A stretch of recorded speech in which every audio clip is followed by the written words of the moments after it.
So let's start a new chapter. Let's start a new chapter.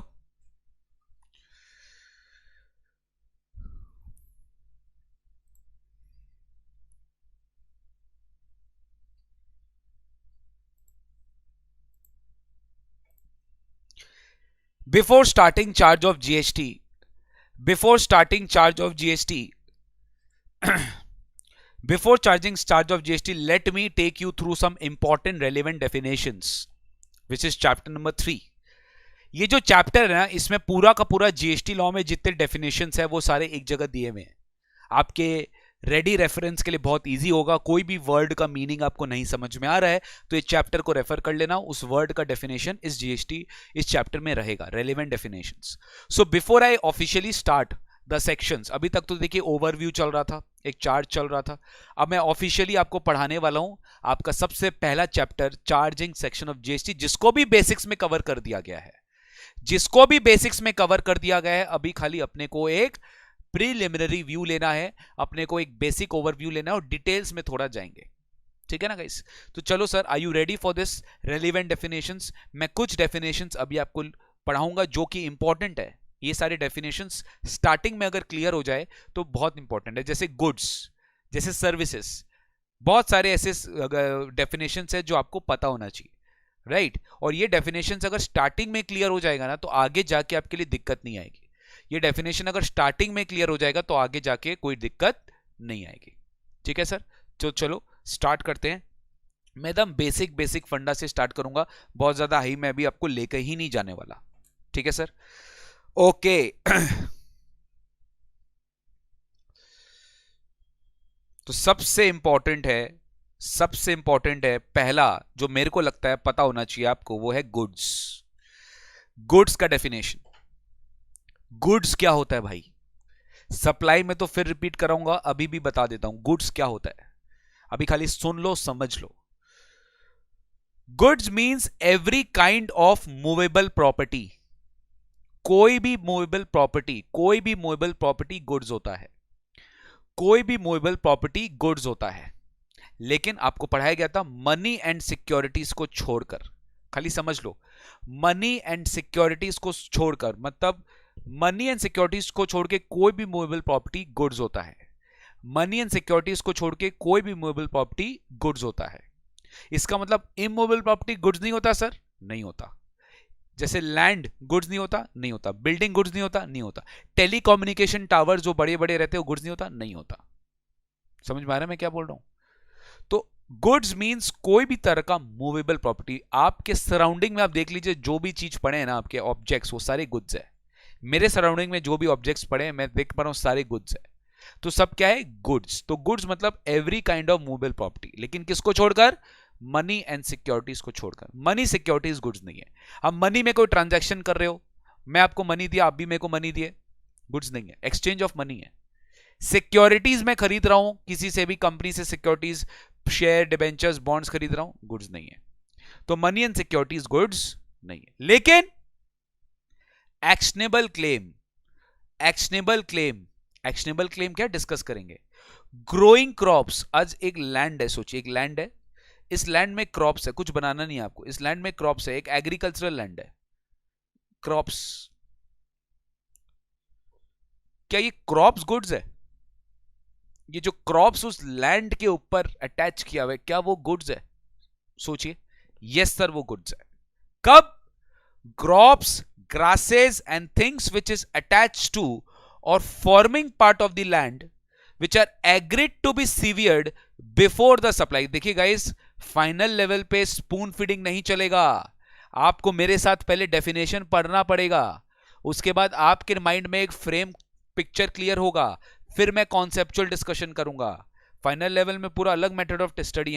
पहले तो मैं बोल सकता था, शॉर्ट में बता देता था, लेकिन अब नहीं, आपको एक एक डेफिनेशन मैं पढ़ाऊंगा कि गुड्स का मतलब क्या है भाई? Movable property. क्या? Movable property. साथ साथ बोलो, मूवेबल प्रॉपर्टी. गुड्स में क्या नहीं आएगा? मनी एंड सिक्योरिटीज नहीं आएगा. और गुड्स मतलब और क्या क्या इंक्लूडेड है? एक्शनेबल क्लेम पढ़ाऊंगा. इसका मतलब ग्रोइंग क्रॉप्स है, ग्रासेस है, things which is attach to that land, और वो लैंड से सेपरेट कर सकते हो, मतलब उसको आप सीवियर कर सकते हो, उसको उखाड़ सकते हो बिफोर द सप्लाई और under a contract of supply, इसको बोलते हैं गुड्स, बस और कुछ नहीं है। मतलब टेक्निकली अगर देखे तो गुड्स में मूवेबल प्रॉपर्टी आ गई, लैंड से अटैच किया हुआ जो सीवियर किया जा सकता है। मतलब सपोज मैं किसी को लैंड बेच रहा हूं, तो लैंड बेचना इज गुड्स क्या? नहीं, land is not a good because land is not a movable property. But land के ऊपर जो क्रॉप्स है, जो ग्रासेज है, जो थिंग्स है जो अटैच टू दैट लैंड है, उसको मैं बेच रहा हूं, वो गुड्स है। यस, वो गुड्स है, क्योंकि गुड्स के डेफिनेशन में उसको स्पेसिफिकली इंक्लूड किया है। गुड्स के डेफिनेशन में उसको स्पेसिफिकली इंक्लूड किया है। ठीक है ना सर? बिल्कुल सही सर। तो ये हो गया आपका गुड्स, ये हो गया आपका गुड्स, गुड्स का डेफिनेशन। ठीक है, आराम से। अब देखो सर्विस, मैं बोला ना मैं आपको एकदम बेसिक बेसिक वाला कराऊंगा, मैं खुद ही आपको बहुत ज्यादा कराने वाला नहीं हूं। जितना आपको बेसिक्स क्लास में कराया गया था उतने करेंगे। पूरा अल्फाबेटिकली है, इसलिए एस में जाएंगे हम लोग। देखो एस, सर्विसेज का मतलब क्या होता है? सर्विसेज का मतलब क्या होता है? बताओ, सर्विसेज का मतलब क्या आता है? Services means anything other than goods. क्या बोल रहे हैं सर? अगर कोई चीज गुड्स नहीं हो सर्विस है, मतलब हर ही चीज पे जीएसटी लगा दो। अगर कोई चीज गुड्स नहीं हो सर्विस है। सर्विस का मतलब ही है, आपको कॉन्स्टिट्यूशनल अमेंडमेंट वाले क्लास में भी पढ़ाया गया था कि सर्विस मींस क्या? Anything other than goods. तो अगर कोई चीज गुड्स नहीं है, इसका मतलब आप बोल रहे हो सर्विस है। अगर कोई चीज गुड्स नहीं है, इसका मतलब आप ही बोल रहे हो कि वो सर्विस है। यस, मैं नहीं, जीएसटी लॉ बोल रहा है, सीजीएसटी एक्ट बोल रहा है कि service means anything other than goods. Service मतलब कोई भी चीज other than goods. Sir, goods के डेफिनेशन में मनी एंड सिक्योरिटीज हटाया गया था, सर्विस के डेफिनेशन में भी मनी एंड सिक्योरिटीज हटाया गया है। मतलब मनी एंड सिक्योरिटीज को टोटली जीएसटी से हटाया गया है। वो ना गुड्स के डेफिनेशन में गिरता है, ना सर्विसेज के डेफिनेशन में गिरता है। सर नॉर्मली पता है, सर्विस टैक्स लॉ में आपको बताता हूं, फाइनेंस एक्ट 1994 से आया था वो। सर्विस टैक्स में जो सर्विस का डेफिनेशन था ना, वो बहुत ही नैरो क्या, एक अच्छा डेफिनेशन था।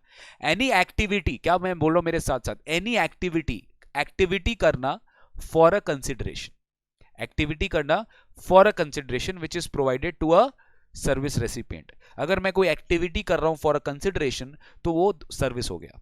लेकिन जीएसटी लॉ ने क्या किया? जीएसटी लॉ ने इसके आसपास कोई डेफिनेशन रखा ही नहीं। इन्होंने क्या, नहीं, सर्विस मतलब गुड्स नहीं है सर्विस। मतलब मेरे दिमाग में पहला चीज क्या आ रहा है पता है इसको समझने के? सर आपने बोला लैंड बिल्डिंग ये गुड्स नहीं है, मैं तो बोल रहा हूं ये सर्विस है। अटपटा नहीं लग रहा है? अटपटा नहीं लग रहा है ये कि लैंड बिल्डिंग सर्विस कैसे हो सकता है? लेकिन डेफिनेशन तो ऐसे ही बोल रहा है, service means anything other than goods. इसलिए टेक्निकली लैंड बिल्डिंग सर्विस के डेफिनेशन में आएगा। टेक्निकली लैंड और बिल्डिंग सर्विस के डेफिनेशन में आएगा। लेकिन इन्होंने क्या किया, आपको शायद याद भी होगा, मैंने आपको पढ़ाया भी था। शेड्यूल 3 जो सप्लाई चैप्टर में आपको पढ़ाया जाएगा, वहां से इसको आउट कर दिया गया। शेड्यूल 3 जो सप्लाई चैप्टर में आपको पढ़ाया जाएगा, वहां से लैंड बिल्डिंग को आउट कर दिया गया कि जाओ आउट हो, तुम सप्लाई ही नहीं हो, तुम सप्लाई ही नहीं हो। देखो क्या किया इन लोगों ने, टेक्निकली सर्विस के डेफिनेशन में फॉल करा दिया, बट सप्लाई के डेफिनेशन में फॉल नहीं कराया। बोलो चार्जिंग सेक्शन कुछ याद आ रहा है जो आपको बेसिक्स क्लास में कराया गया था? सेक्शन नंबर 9 बोलो मेरे साथ साथ, बोलो। CGST is levied on intra state supply.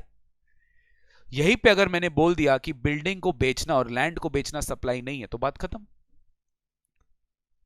फिर आप गुड्स एंड सर्विसेज को क्यों देख रहे हो? जब सप्लाई के डेफिनेशन से आउट हो गया तो बात खत्म।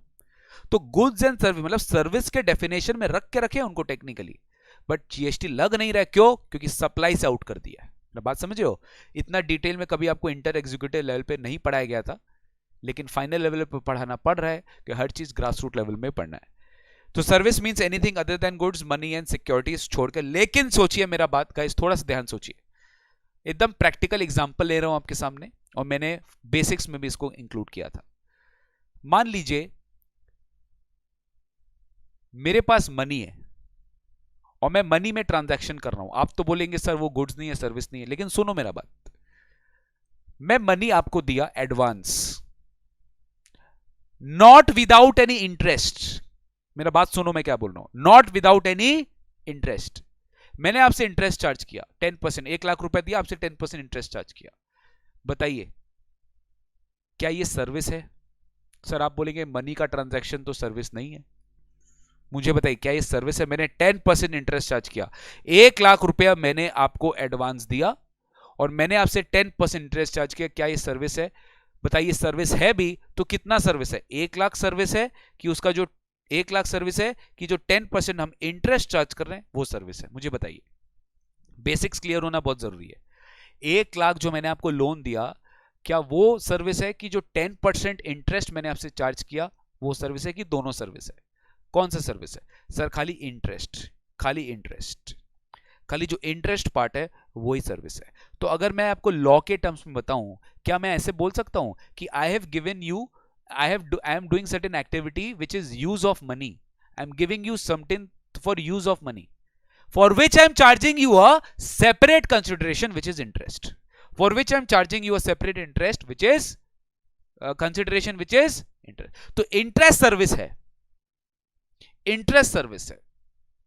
वैसे ही और एक चीज, करेंसी कन्वर्ट करा रहे अपने एक डिनोमिनेशन से दूसरा डिनोमिनेशन, डिनोमिनेशन समझ रहे हो?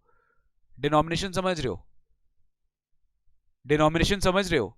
500,000 का जो नोट होता है, 500,000 का, जब डीमोनेटाइजेशन होता है, सोचो उस सिचुएशन को याद करो, उस सिचुएशन को याद करो, डीमोनेटाइजेशन जब हुआ था, 500,000 का नोट का डिनोमिनेशन चेंज किया जा रहा था टू 2,000 नोट्स। अगर आपके पास 500,000 का नोट्स है तो लाइए और नया नोट लेकर आइए। फर्क बस वही था सर, वो फ्री में किया जा रहा था क्योंकि वो एक लीगल टेंडर है जो कि all of a sudden on a night हमारे मोदी जी आके अनाउंस करके चलो कल से 500,000 के नोट स्क्रैप हो रहे हैं, मतलब it's a biggest shock for the entire nation. चलो जो भी है उसका बात अपने नहीं करते, मैं आपको खाली एग्जांपल दे रहा हूं।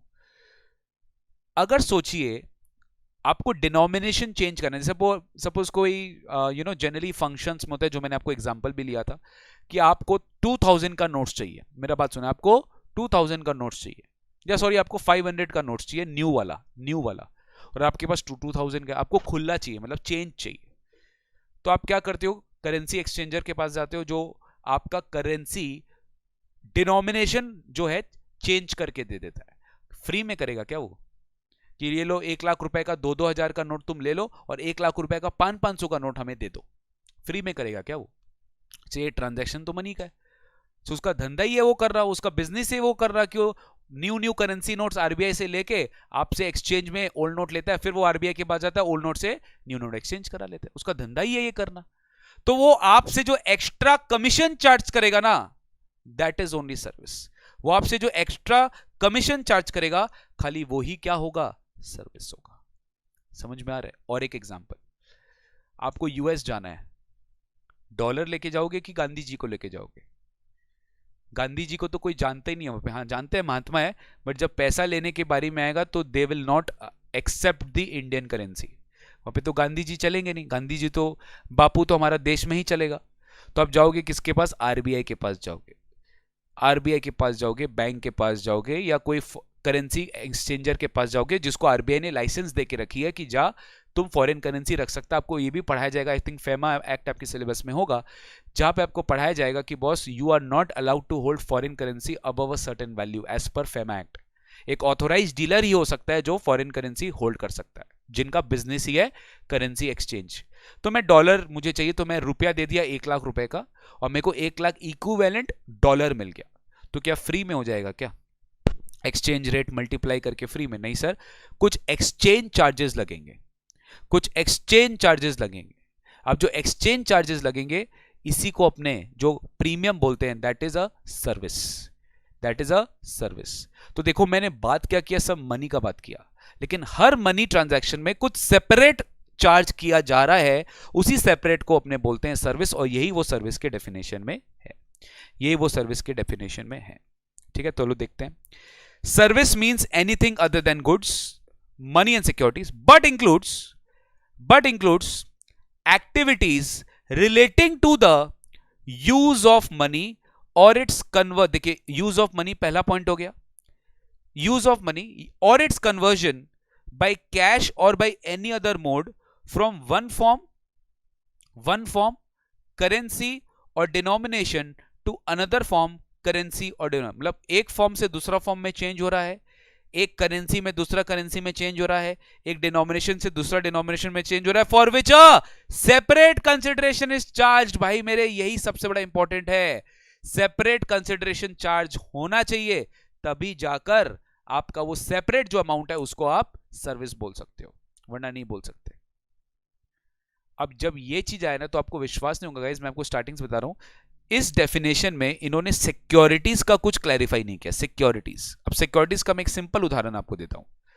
बहुत लोग क्या करते हैं स्टॉक मार्केट में डायरेक्ट, मतलब सबसे मतलब स्टॉक मार्केट में वो किसी ब्रोकर को अपॉइंट कर लेते हैं, और सिक्योरिटीज क्या करता है, ब्रोकर उनके बिहाफ में परचेज सेल करता रहता है। वो खाली बोल देते हैं ब्रोकर को कि ये कंपनी का ये शेयर खरीदो, ये कंपनी का ये शेयर बेच दो, बोल देते हैं, वो डायरेक्टली ब्रोकर कर देता है। जो स्टॉक ब्रोकर होता है ना, वो आपके बिहाफ में सिक्योरिटी परचेज सेल ही करता है, but the thing is he will also charge some his commission. तो बताइए, अगर सिक्योरिटी में ट्रांजैक्शन हो रहा है, तो जो खाली सिक्योरिटी में, जैसे मान लो आपने 1 लाख रुपए का सिक्योरिटी कंपनी का खरीदा, तो आपको 1 लाख रुपए का सिक्योरिटी मिला, आप 1 लाख रुपए दे दिए, is it a service? No. लेकिन अगर वो स्टॉक ब्रोकर इन्वॉल्व है उस ट्रांजैक्शन में, तो स्टॉक ब्रोकर आपसे कुछ कमीशन लेगा, कुछ कमीशन लेगा, स्टॉक ब्रोकिंग सर्विस इसको अपने बोलते हैं, वो ब्रोकरेज चार्जेस लेगा। तो बताइए, जो ब्रोकरेज चार्जेस आपसे लिया जा रहा है, is it a separate consideration, yes और नो? जो ब्रोकरेज चार्जेस आपसे लिया जा रहा है, yes it is the separate consideration. तो उस ब्रोकरेज चार्जेस को आप सर्विस मानोगे और उस पर जीएसटी देना पड़ेगा आपको। तो सिक्योरिटी एज सच इंक्लूडेड नहीं है सर्विस के डेफिनेशन में, बट सिक्योरिटी से रिलेटेड जो ट्रांजैक्शन हो रही है, जिससे सिक्योरिटी की ट्रांजैक्शन फैसिलिटेट हो रही है, right, stock broking service, commission agent, ये सब के सब सर्विस है। देखो क्या लिखा है, explanation clarifies that services includes facilitating और arranging transactions in the securities. ठीक है, अभी समझो, खाली अभी समझो, आगे सब डिटेल में फिर से आपको पढ़ाया जाएगा। तो देखो क्या किया, मैंने एक ट्यूटोरियल नोट लिखा है, since services are excluded from the definition of both goods and services in the CGST act. ये गुड्स भी नहीं है, सर्विस भी नहीं है, लेकिन अगर हम फैसिलिटेट कर रहे हैं, अरेंज कर रहे हैं ट्रांजैक्शन इन सिक्योरिटीज, इस पे जीएसटी लगेगा। In order to clarify the same, इस एक्सप्लेनेशन को इंसर्ट किया गया था। ये गवर्नमेंट ने एक्सप्लेनेशन के तौर पे इंसर्ट किया, इतना रेलेवेंट नहीं है, बस अब इतना समझिए। समझ में आ रहा है क्या, मेरे को प्लीज बताइए। गुड्स का डेफिनेशन समझ में आया, सर्विसेज का डेफिनेशन समझ में आया, एवरीथिंग यूर अंडरस्टैंडिंग। मैं एग्जांपल्स के साथ साथ आपको समझा रहा हूं ताकि आपका माइंड खुलना चाहिए guys. If you do not understand the logic, mind नहीं खुलेगा तो आगे जाके दिक्कतें होगी, आगे जाके दिक्कतें होगी भाई। ठीक है, रटना नहीं है, रटना मना है। Next, taxable supply. ओहो सर, आपने तो बताया टैक्सेबल सप्लाई क्या होता है, सर आपने तो बताया टैक्सेबल सप्लाई क्या होता है। You have already explained us, you have already explained us taxable supply क्या होता है। टैक्सेबल सप्लाई वो सप्लाई होता है जिसपे टैक्स की लेवी होती है। टैक्सेबल सप्लाई वो सप्लाई होता है ऑफ गुड्स और सर्विस और both which is leviable to tax. मतलब सर अल्कोहल तो नहीं है डेफिनेटली, अल्कोहल तो नहीं है डेफिनेटली, उस पर तो टैक्स की लेवी नहीं होती है, तो वो टैक्सेबल सप्लाई नहीं है। तो टैक्सेबल सप्लाई क्या है, जिसपे टैक्स की लेवी होती है, जिसपे टैक्स की लेवी होती है। लेवी होनी चाहिए भाई, लेवी नहीं होगी टैक्सेबल सप्लाई नहीं। अब उल्टा पढ़ लेते हैं, नॉन टैक्सेबल सप्लाई, ये भी देख लो, एन में आ जाओ, एन में, एन में आ जाओ, एन में, नॉन टैक्सेबल सप्लाई। तो non taxable supply means a supply of goods और service of both which is not leviable to, which is not leviable to tax under CGST Act और under IGST Act। मतलब ये बोलना चाह रहा है कि जिस सप्लाई पे टैक्स की लेवी ही नहीं है, जिस सप्लाई पे टैक्स की लेवी ही नहीं है, जैसे एग्जांपल, जैसे एग्जांपल, ठीक है, लिखने का दरकार नहीं है, लिखना चाहो तो लिख सकते हो, वैसे कोई जरूरी नहीं है। Example, alcohol and petroleum products. Example, alcohol and petroleum products. Example, alcohol and petroleum products, ये परफेक्ट एग्जाम्पल है नॉन टैक्सेबल सप्लाईज का। ये सप्लाईज पे टैक्स लगता ही नहीं है, लेवी ही नहीं है सर। अगर लेवी होता तो टैक्सेबल सप्लाई होता, वरना लेवी ही नहीं है। समझ में आ गया? तो टैक्सेबल सप्लाई पढ़ लिए, नॉन टैक्सेबल सप्लाई पढ़ लिए। देखिए बेसिक्स जब तक नहीं समझ में आएगा ना, रूट से नहीं समझोगे ना, तो क्लैरिटी नहीं आएगा, मैं आपको बता रहा हूं। अब आता है एग्जाम सप्लाई।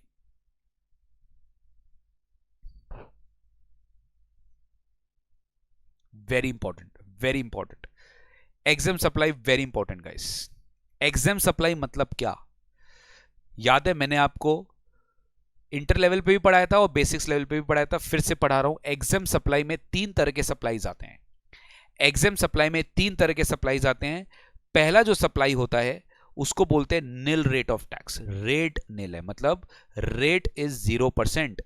सर जितने भी कमोडिटीज, जितने भी सर्विसेज जिसका टैक्स रेट गवर्नमेंट 0% देके रखा है, वो सारे नील रेटेड सप्लाई होते हैं। क्या होते हैं? नील रेटेड, मतलब उसमें टैक्स रेट 0 है। जीरो रेटेड नहीं होते। I hope you understood. मैं जीरो रेटेड भी पढ़ाने वाला हूं आपको। जीरो रेटेड सप्लाईज अलग होता है। नील रेटेड सप्लाई क्या होता है? जो सप्लाई पे टैक्स रेट ही 0 है उसको बोलते हैं nil rated supply.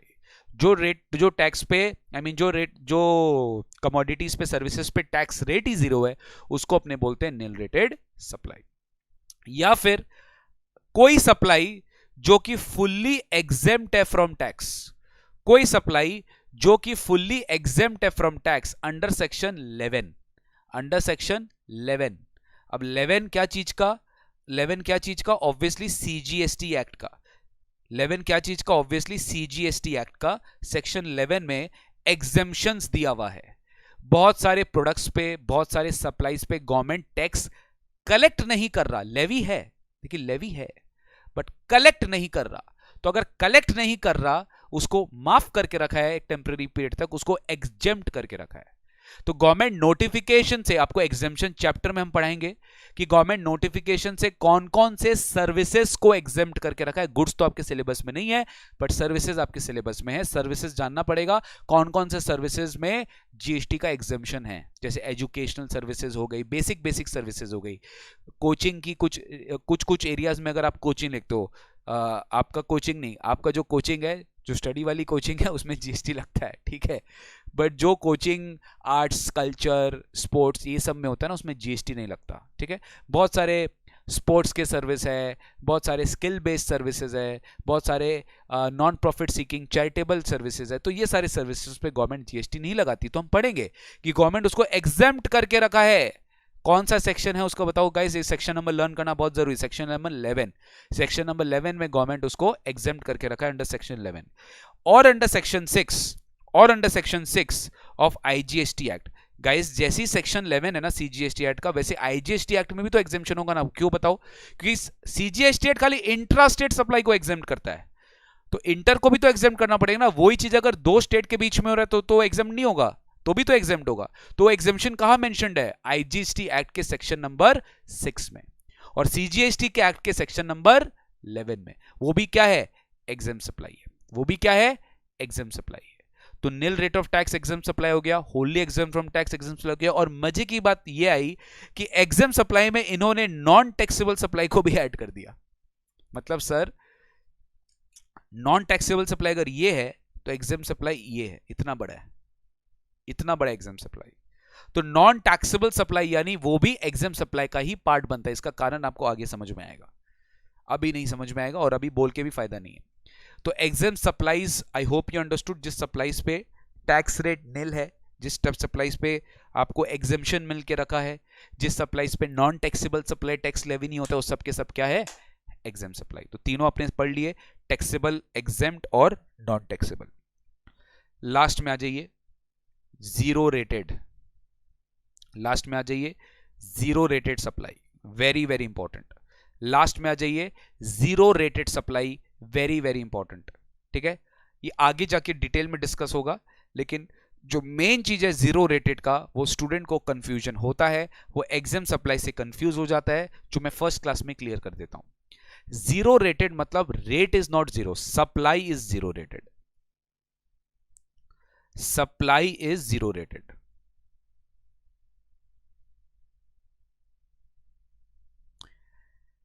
Supply is zero rated. Rate zero नहीं है, सप्लाई जीरो रेटेड है। थोड़ा मतलब समझिएगा। सर ऐसा क्यों? क्यों जीरो रेटेड? क्यों जीरो रेटेड? मैं थोड़ा सा आपको समझाना चाहता हूं गाइस। देखिए तो सा लॉजिक समझिए, फाइनल लेवल है। मुझे बताइए, लिखना भी कुछ नहीं, मैं आपको टाइम दूंगा लिखने के लिए, just listen to me what I am saying, don't write anything. मैंने कुछ परचेज किया इनपुट्स, मैंने कुछ परचेज किया इनपुट्स,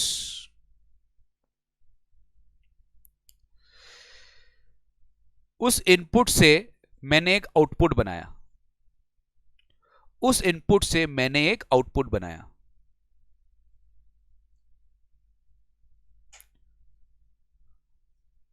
उस इनपुट से मैंने एक आउटपुट बनाया। जो आउटपुट मैंने बनाया उसको मैंने सप्लाई कर दिया, टैक्सेबल सप्लाई था वो।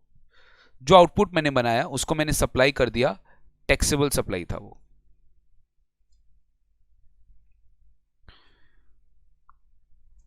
या तो मैंने उस सप्लाई को, जो सप्लाई किया मैंने, वो हमारा एग्जेम सप्लाई था। वो सप्लाई मैंने क्या कर दिया, सप्लाई किया, बट उसको जब मैं सप्लाई किया वो एग्जेम्प्टेड हो गया था तब तक। या मान लीजिए कोई इनपुट्स, कोई रॉ मटेरियल्स ऐसे प्रोडक्ट में इस्तेमाल हो रहे हैं जो प्रोडक्ट का रेट ही क्या है, जीरो, मतलब एग्जेम्प्ट। जो प्रोडक्ट का अगर रेट है तो हो जाएगा टैक्सेबल। या तो आप उसको क्या करने वाले हो, जीरो रेटेड, या तो आपका सप्लाई क्या होगा उसका, जीरो रेटेड। आपका जो सप्लाई होगा वो होगा जीरो रेटेड सप्लाई। आपका जो सप्लाई होगा वो होगा जीरो रेटेड सप्लाई। मेरा बात समझ में आ रहा है आपको? सर एकदम क्लियर है। हमने कोई गुड्स परचेज किया, उस गुड्स को हम वापस सप्लाई कर रहे हैं, या तो वो टैक्सेबल हो सकता है, या तो वो एग्जेम्प्ट हो सकता है, या तो वो जीरो रेटेड हो सकता है। टैक्सेबल कब होगा, जो उस पर टैक्स लग रही है, और एग्जेम्प्ट कब होगा, जो उसमें टैक्स लग ही नहीं रही है। और जीरो रेटेड कब होगा, आइए समझते हैं। जीरो रेटेड यही दो सप्लाई होता है और कोई जीरो रेटेड नहीं होता है। एक्सपोर्ट करना इंडिया के बाहर, इंडिया से इंडिया के बाहर अगर अपने एक्सपोर्ट कर रहे हैं तो export the goods not the taxes, ये हमेशा याद रखना। गुड्स एक्सपोर्ट करो, सर्विसेज एक्सपोर्ट करो, टैक्सेस एक्सपोर्ट मत करो। जीएसटी डेस्टिनेशन बेस्ड टैक्स है। आप जब इंडिया के बाहर एक्सपोर्ट करो, अगर आप टैक्सेस लगाएंगे तो आपका प्रोडक्ट जो इंडिया से बिक रहा है सर, वो इंटरनेशनल मार्केट में बहुत कम कॉम्पिटिटिव होगा। तो इंडिया इस बात को जानता है, इसलिए अपने एक्सपोर्टर्स को मना करके रखा है कि आप जो सप्लाई करो इंडिया के बाहर उस पर टैक्स मत लगाना। Export the goods services not the taxes. Taxes का लोड नहीं आने देंगे उस पर। तो अगर टैक्सेस का लोड नहीं आने देंगे उस पर, तो बात समझिएगा, इसलिए उसको अलग से क्लासिफाई किया गया है as a zero rated supply. इसको अलग से क्लासिफाई किया गया as a zero rated supply. Supply is zero rated, ये लॉ का एक टेक्निकल लैंग्वेज है। देखिए, अगर सप्लाई जीरो रेटेड है इसका मतलब यही दो तरह के सप्लाई जीरो रेटेड होते हैं। इसका कारण अभी थोड़ी देर में आपको समझ में आ जाएगा कि इसको क्यों जीरो रेटेड क्लासिफाई किया गया, इसको एग्जेम्प्ट क्यों नहीं कर दिया गया। अभी आपको थोड़ी देर में समझ में आ जाएगा, पूरा अंडरस्टैंडिंग समझिए आप कि एक्सपोर्ट जब अपने कर रहे हैं इंडिया से इंडिया के बाहर, तो क्या आप टैक्सेस चार्ज करते हैं अपने कस्टमर से? नेवर। एक्सपोर्ट पे कभी भी गाइस टैक्सेस नहीं लगता, ये ध्यान रखना। चाहे गुड्स का करिए चाहे सर्विसेज का करिए, एक्सपोर्ट पे टैक्सेस नहीं लगता। इसका रीजन क्या है, ग्लोबली हमारा प्रोडक्ट कॉम्पिटिटिव इंटरनेशनल मार्केट में बहुत ज्यादा बढ़ जाएगा उसका प्राइस, तो वो करना बेकार है, वो करना नहीं चाहिए आपको। तो अगर अपने एक्सपोर्ट कर रहे हैं गुड्स या सर्विसेज का, तो उसको अपने बोलते हैं जीरो रेटेड सप्लाई। अगर अपने एक्सपोर्ट कर रहे हैं गुड्स या सर्विसेज का इंडिया के बाहर, तो उसको अपने बोलते हैं जीरो रेटेड सप्लाई। और एक सप्लाई को जीरो रेट बोलते हैं। गाइस, आप SEZ का तो नाम सुने ही होंगे। SEZ यूनिट्स होती है। हर स्टेट में गवर्नमेंट क्या करता है, एक एरिया को डिमार्केट कर देता है और उसको SEZ मानता है, ओके, जीरो रेटेड मानता है। यस, अगर कोई स्टूडेंट सोच रहा है कि जीरो रेटेड सप्लाई में ITC मिल जाता है, बिल्कुल सही सोच रहे हैं। इंटर लेवल पे आपको पढ़ाया गया था, अभी मैं आपको नहीं समझा रहा, अभी मैं पूरा कंप्लीट करा रहा हूं। Zero rated supply, zero rated supply में क्या होता है, गुड्स आप एक्सपोर्ट कर रहे हो, सर्विसेज आप एक्सपोर्ट कर रहे हो इंडिया के बाहर, या फिर SEZ, पता है आपको, हर एक स्टेट में, जैसे गुजरात में गांधीनगर एक पूरा एरिया है, वहां पे गिफ्ट सिटी IFSC सेंटर बनाया गया है। SEZ एरिया, बहुत SEZ यूनिट्स है अलग अलग स्टेट्स में। तो SEZ यूनिट का अल्टीमेट ऑब्जेक्टिव पता है क्या है, कि वहां पे लो कॉस्ट प्रोड्यूसिंग यूनिट्स रखो, वहां पे टैक्सेस का लोड मत आने दो। वहां पे टैक्सेस का लोड मत आने दो, बिकॉज अल्टीमेटली एसईजेड को, अगर आपको याद होगा इनकम टैक्स में आपको 10AA पढ़ाया गया था, फिर मैं थोड़ा बहुत, आप फाइनल के स्टूडेंट हो, मैं समझ सकता हूं कि इंटर पास होके आप आए हो, तो 10AA कुछ याद आ रहा होगा आपको। एसईजेड में 10AA का एग्जेम्पशन मिलता था, तो एसईजेड जितना एक्सपोर्ट करेगा इंडिया के बाहर उतना बढ़िया है, और वही उसका काम था। मेरा बात समझ में आ रहा है? तो एसईजेड को कमोडिटी कहां से मिलेगा, वो तो विद इन इंडिया ही लेगा। तो गाइस एसईजेड को अगर अपने सप्लाई कर रहे हैं, अपने एसईजेड में नहीं है, अपने एसईजेड वाले को सप्लाई कर रहे हैं, और वो एसईजेड वाला अल्टीमेटली क्या करता है, एक्सपोर्ट करता है। मेरा बात समझ रहा है मैं क्या बोल रहा हूं? तो आप अगर एसईजेड वाले को सप्लाई कर रहे हैं ना, तो इसको भी मान लिया जाएगा जीरो रेटेड, बिकॉज आपका वो प्रोडक्ट अल्टीमेटली एक्सपोर्ट होने वाला है, आप ही का वो प्रोडक्ट अल्टीमेटली एक्सपोर्ट। सब गाइस धीरे धीरे समझो, सब समझ में आएगा, लेकिन अभी मेरा कॉन्सेंट्रेट पूरा करिए, पूरा कॉन्सेंट्रेट करिए कि सप्लाई कर रहे हैं एसईजेड को, सप्लाई कर रहे हैं एसईजेड को या एसईजेड यूनिट को, तो उसको अपने क्या मानते हैं, उसको अपने मानते हैं जीरो रेटेड सप्लाई, उसको अपने क्या मानते हैं, जीरो रेटेड सप्लाई। बात समझ में आ रही है मैं क्या बोल रहा हूं? उसको अपने मानते हैं जीरो रेटेड सप्लाई। तो अगर अपने गुड्स या सर्विसेज एसईजेड डेवलपर को या एसईजेड यूनिट को, एसईजेड डेवलपर कौन हुआ, जो एसईजेड को डेवलप करता है, जिसको गवर्नमेंट से कॉन्ट्रैक्ट मिलकर रखा है, उसको भी अगर आप सप्लाई कर रहे हैं ना, जीरो रेटेड। एसईजेड यूनिट को भी आप सप्लाई कर रहे हैं तो जीरो रेटेड। समझ में आया मेरा बात? अब आप मेरा बात बहुत ध्यान से सुनिए। मान लीजिए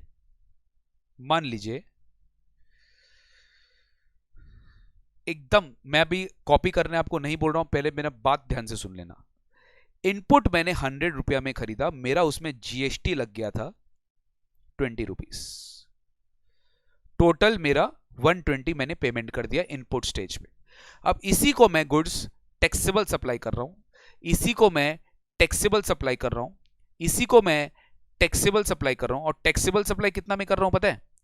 टैक्सेबल सप्लाई में कर रहा हूं 120 में, एग्जांपल 120 में टैक्सेबल सप्लाई कर रहा हूं। तो यहां पर मान लो मैं 30 रुपीज, एक बार मान लो मैं ऐसे ही आर्बिट्री नंबर असाइन कर रहा हूं, जीएसटी में चार्ज करूंगा, जीएसटी में चार्ज करूंगा, ये मेरा क्या हो गया, आउटवर्ड, ये मेरा क्या हो गया, आउटवर्ड। अब टैक्सेबल सप्लाई है तो 30 रुपीज जीएसटी चार्ज कर रहे हैं, टैक्सेबल सप्लाई तो 30 रुपीज जीएसटी चार्ज कर रहे हैं। तो मुझे बताइए गाइस, इस केस में क्या आपको 20 रुपीज का इनपुट मिल जाएगा क्या, जो अपने इनपुट स्टेज पे 20 रुपीज पे किया था? क्या आपको 20 रुपीज का इनपुट मिल जाएगा? मेरे को बताइए, क्या आप ये 20 रुपीज का आईटीसी क्लेम कर सकते हो क्या? आप मेरे को बताइए, क्या आप 20 रुपीज का आईटीसी क्लेम कर सकते हो क्या? यस, आप क्लेम कर सकते हो, क्योंकि आप टैक्सेबल सप्लाई कर रहे हो, आप जीएसटी चार्ज कर रहे हो सामने वाले से, आप आईटीसी क्लेम कर सकते हो। तो अल्टीमेटली क्या होगा पता है? अल्टीमेटली क्या होगा, हमको नेट जीएसटी देना होगा, बताओ कितना? हमको नेट जीएसटी देना होगा 30 माइनस 20, हमको नेट जीएसटी देना होगा 30 माइनस 20 विच इज 10, हमको नेट जीएसटी देना होगा 30 माइनस 20 विच इज 10। हम ये नेट जीएसटी पेमेंट कर देंगे 30 माइनस 20 विच इज 10। चार्ज किया सर 30, 20 रुपया क्रेडिट, 10 रुपया हम घर से पे कर दिया। ये है टैक्सेबल सप्लाई, ये अभी तक चले आ रहा है। अब आपको क्लैरिटी समझ में आएगा। अब सेम आउटपुट, सेम आप 120 पे सप्लाई कर रहे हो, लेकिन क्योंकि टैक्स इसमें नहीं लगता है तो आपने जीएसटी भी नहीं लगाया, आपका टोटल प्राइस है 120, आपका टोटल प्राइस है 120, क्योंकि टैक्स इसमें लगता नहीं है, एग्जेम्प्ट सप्लाई है। मैंने बोला आप परचेज किए इनपुट पे, इससे आपने मैन्युफैक्चरिंग करके एक प्रोडक्ट बनाया।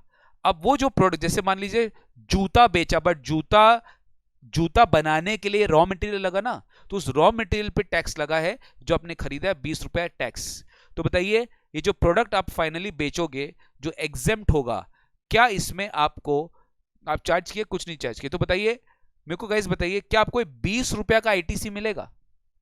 सोच के बताइए, क्या आपको 20 रुपया का आईटीसी मिलेगा जो इनपुट आपने एग्जाम सप्लाई के लिए यूज किया है और एग्जाम सप्लाई में बेचा? क्या आपको 20 रुपया का आईटीसी मिलेगा? सोच के बताइए।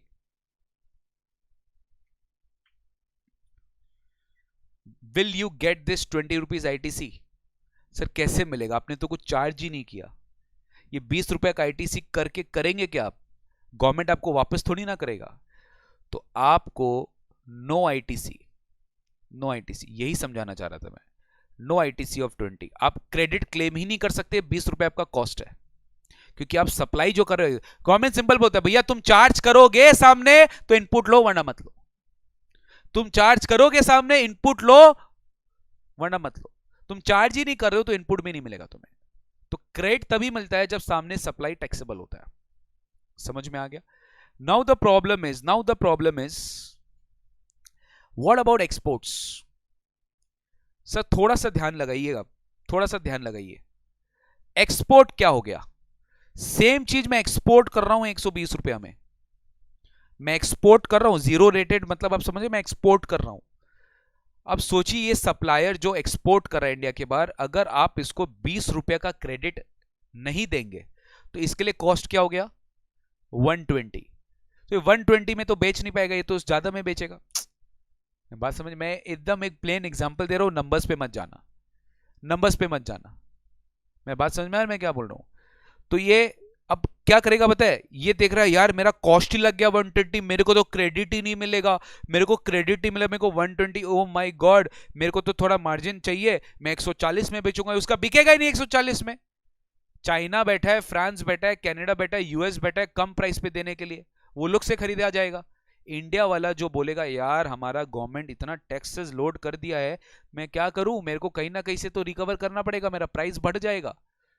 तो एक्सपोर्टर्स के लिए देखो क्या बोला, एक्सपोर्टर्स के लिए, एक्सपोर्टर के लिए गवर्नमेंट ने बोला चलिए ठीक है, आप तो जीएसटी चार्ज नहीं कर रहे हैं, मुझे पता है आप जीएसटी चार्ज नहीं कर रहे, लेकिन आपको आईटीसी मिल जाएगा, आपको आईटीसी मिल जाएगा क्योंकि आप एक्सपोर्ट कर रहे हो। तो आपका कॉस्ट 120 मत समझना दोस्त, आपका कॉस्ट 100 समझना, आपको आईटीसी मिल जाएगा।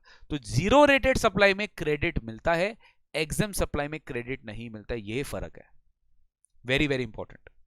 जीरो रेटेड क्योंकि एक्सपोर्ट कर रहे, टैक्सेस का लोड अगर डाल दिया आप पे, आप क्रेडिट नहीं लिए, कॉस्ट में ऐड हो गया आपका, तो कॉम्पिटिटिवनेस कम हो जाएगा प्रोडक्ट का। दैट इज वाई क्रेडिट दे रहे हैं। अभी क्रेडिट लो या रिफंड लो, ये दोनों अलग अलग चीज है। क्रेडिट भी ले सकते हैं, रिफंड भी ले सकते हैं, मतलब ये 20 रुपए सरकार आपको वापस कर देगी, अगर आपने ये इनपुट को फाइनली एक्सपोर्ट कर दिया तो गवर्नमेंट आपसे वापस ले लेगी। समझ में आया मेरा बात? मैंने क्या बोला, ITC of 20 allowed, ITC of 20 allowed, और यहां लिख और क्लेम्ड रिफंड। अब आप प्लीज इसको नोट कर लीजिए, अब आप इसको नोट कर लीजिए, अगर आपके पास मैट है तो यहां नोट कर लीजिए, नहीं है तो कॉपी में नोट कर लीजिए। नोट, प्लीज नोट कर लीजिए।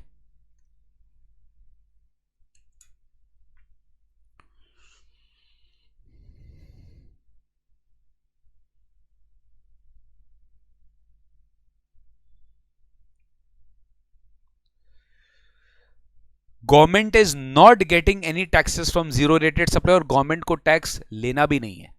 एक्सपोर्ट करो भाई, तुम फॉरेन एक्सचेंज ला रहे हैं इंडिया में, अगर आप इंडिया में फॉरेन एक्सचेंज लेकर आ रहे हो तो सबसे बेस्ट है ना ये, गवर्नमेंट को टैक्स लेना ही नहीं है, बिकॉज कंजम्पशन बेस्ड टैक्स है, कंजम्पशन बेस्ड टैक्स है, और कंजम्पशन बेस्ड टैक्स में तो आगे टैक्स लेना ही नहीं है आपको। तो गवर्नमेंट आपको क्रेडिट या रिफंड इसीलिए दे रहा है ताकि आपका कॉस्ट कम हो जाए।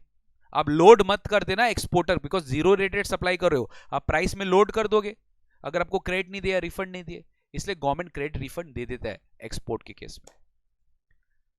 ठीक है, इसका हेडिंग आप लिख सकते हो, इस डायग्राम का आप हेडिंग लिख लो गाइस, इस डायग्राम का आप हेडिंग लिख लो, आईटीसी एडजस्टमेंट, आईटीसी एडजस्टमेंट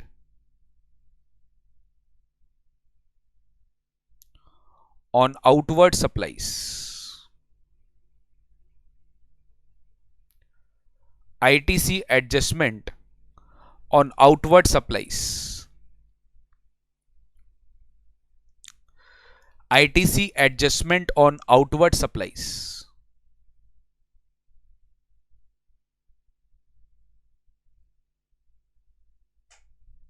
ये product,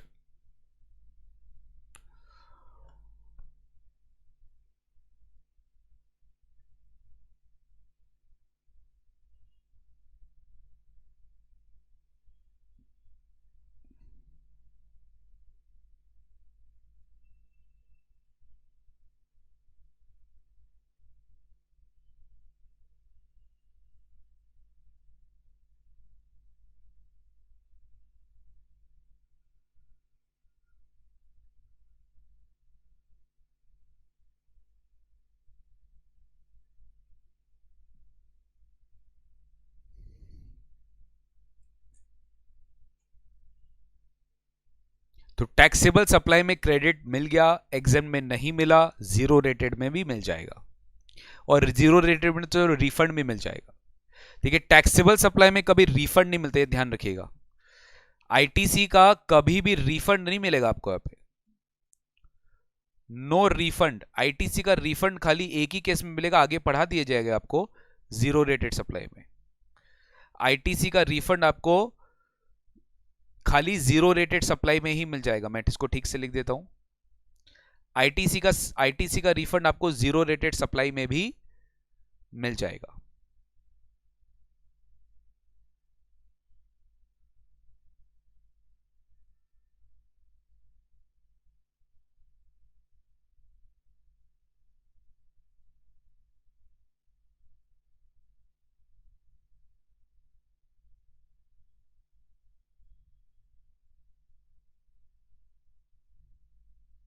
refund of ITC is allowed।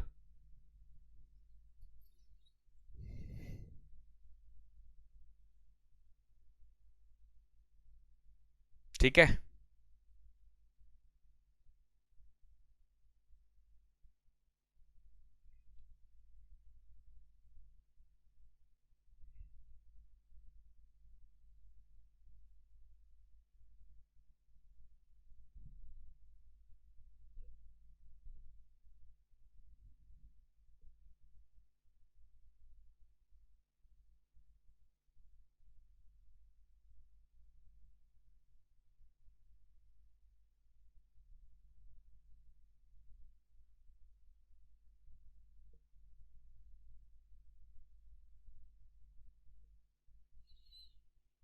चलिए गाइस स्टार्ट करते हैं, कंटिन्यू करते हैं,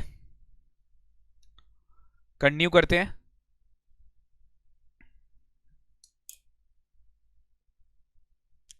बहुत इंपॉर्टेंट कॉन्सेप्ट किया हम लोग ने अभी कि क्रेडिट आपको एग्जाम सप्लाई में नहीं मिलता, जीरो रेटेड में मिल जाता है, रिफंड भी मिल जाता है। चलिए sir, taxable person, taxable person ये चीज आपको बेसिक्स में कराया गया था। चार्जिंग सेक्शन में भी टैक्सेबल पर्सन आएगा। टैक्सेबल पर्सन का डेफिनेशन पहले ही समझ लो। Taxable person means a person who is registered और लायबल टू बी रजिस्टर्ड। या तो रजिस्टर्ड है या तो लायबल टू बी रजिस्टर्ड है। कौन से सेक्शन में सर? रजिस्ट्रेशन का सबसे इंपॉर्टेंट दो सेक्शन है। टर्नओवर बेस्ड रजिस्ट्रेशन, अगर आपका एग्रीगेट टर्नओवर एक लिमिट से ज्यादा है तो सेक्शन 22 में आपको रजिस्ट्रेशन लेना पड़ता है, ठीक है। और अगर आपका रजिस्ट्रेशन कंपलसरी कराना पड़ेगा irrespective of the aggregate turnover, जैसे इंटरस्टेट सप्लाई हो गया, इनपुट सर्विस डिस्ट्रीब्यूटर हो गया, बहुत सारे लोग हैं, अपने सेक्शन 24 में पढ़ेंगे। अगर उनमें आप लायबल हो, आप 22 के हिसाब से लायबल हो, 24 के हिसाब से लायबल हो, तो आपको जीएसटी में रजिस्ट्रेशन करवाना पड़ेगा।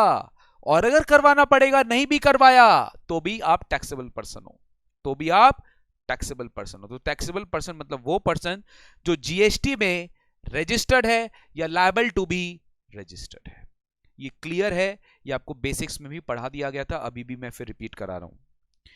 नेक्स्ट है सप्लायर। देखिए पूरा जीएसटी लॉ,